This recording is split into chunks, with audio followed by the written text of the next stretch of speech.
Our next presenter, Chris Atherton. Where's here? Chris, great, lovely. Have you presented before?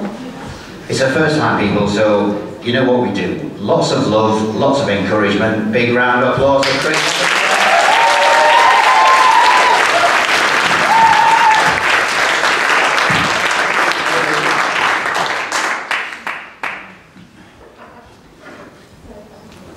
Are you ready? Sure. Hi. How to start? Gosh. Well, my name's Chris, and I used to be a psychologist. I'm better now. I wanted to get a few things off my chest before I finally leave psychology behind for good. So when I was a psychologist, I used to have this conversation often. I would get into a cab, and the cab driver would say, you know, what do you do? And I would say, I'm a psychologist. And this long pause. And then he'd say, so, are you psychoanalyzing me now then? No.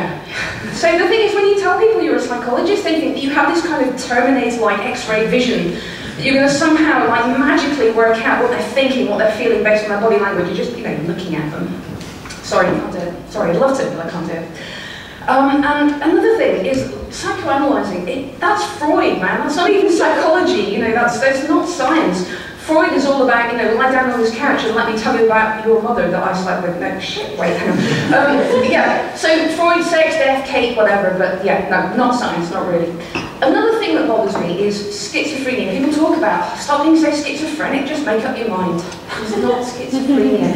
That's multiple personality disorder. Totally different thing. Multiple personalities, schizophrenia, different things, okay? So schizophrenia is actually a horrible disorder. It's basically, you know, mental illness. It's with recognizable, you know, symptoms in the brain. It's horrible. You get, you know, you hear voices, you're very confused about the nature of reality. Worse than that is that you get feedback from other people because you're perhaps behaving a little strangely, or they think, you know, that then they might actually feed into your paranoia because, you know, then, like, you're acting oddly and then they might talk about you and then you're even more paranoid. So schizophrenia, horrible, horrible thing, nothing to do with, you know, multiple personality. Another thing, this thing, right, who's heard of this? People only use 10% of their brains. Hands up?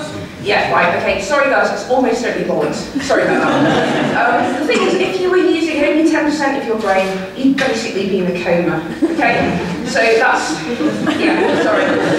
So, please don't say that, it's not true. You're using all of your brain all of the time. It's amazing, actually, it's astonishing. It has billions and billions of neurons. In fact, about the same number of neurons as there are stars in the Milky Way galaxy. So huge, huge number of neurons. And what dwarfs that number is the number of connections between those neurons. It's incredible.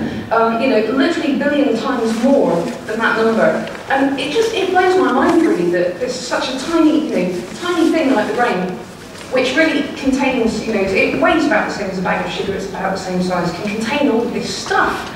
And yet we move around and talk to each other with this. It's incredible.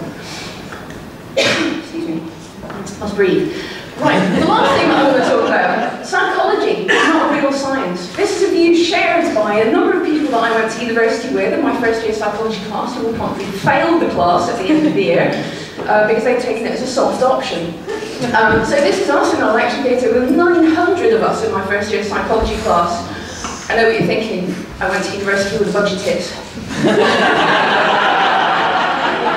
Mummy issues. Psychology is in fact a proper science. We start with a hypothesis. Now this could be something that you know is based on previous observation, or it could be something that you thought about in the shower this morning. Not those kinds of shower thoughts, proper thoughts. And what we do is we develop that hypothesis into an experiment, and then you either, you know, you make more observations or you do some kind of controlled test in the laboratory. And the idea is to remain objective and not to bias the outcome. And the reason that we do that is to collect data, to measure something. And when we do that, we conduct some kind of statistical analysis. And students hate this bit. Students come to university basically going, yeah, I'm going to be cracker. Oh, I have to do numbers. Ooh, maybe not. But this part's really, really important because what we can then do is we can go, right, we're reasonably sure about this outcome because we run some statistics, it's probably pretty good. And that's really useful in informing our sort of subsequent ideas about how the mind works.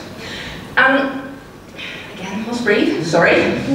And the thing about this is that we're really, really poor at processing this kind of information. So studies show, in fact, that if you like get a news story and you insert kind of random neuro jargon and pictures of the brain into this, people actually rate that story as more plausible and more credible, even if the neuro stuff has nothing to do with the story.